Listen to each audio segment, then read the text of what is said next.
Russiýanyň Gorunlyk Ministrligi 26 dekabr güni irden günorta günwatardaky Saratov regionundaky harby bazanyň üstünden barýan bir dronyň urulyp düşürilmegi netijesinde onuň galandylarynyň aşagynda 3 harby gullukçynyň helak bolandygyny öňe sürdi.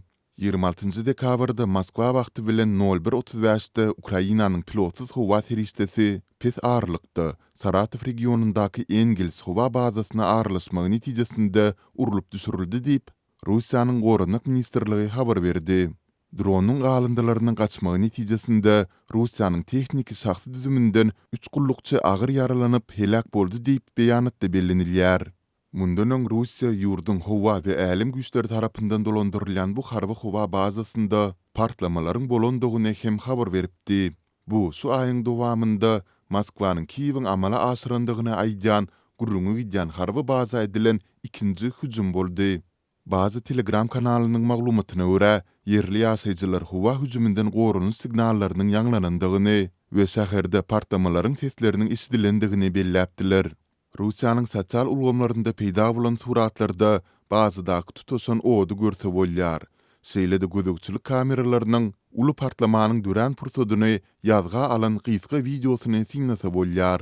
Saratov regionunyň häkimi Roman Busarginiň Telegram kanalynda ýerleşdiren maglumatyna görä, kanun goraýjy edarlar hadise boýunça derňe başlapdyrlar. Busargin raýat maksatly desgalara zeper ýetmeýändigini hem aýtdy.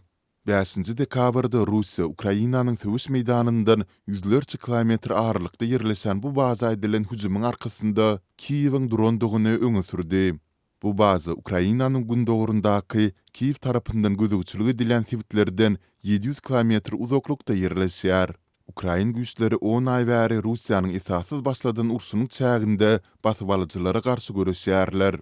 Saratovdaky harby bazada Tu-160 we Tu-95MS kysymly strategik bombaçy uçurlar, şeýle-de Ukraina hüjüm etmek üçin ulanylýan beýleki howa seristleri ýerleşýär.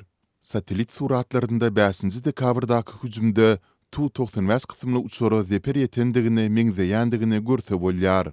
Şol günüň özünde Moskwanyň günorta gündogrundaky Rizan sewitindäki Diaghilev harby howa bazasyna hem dron bilen hüjüm edildi.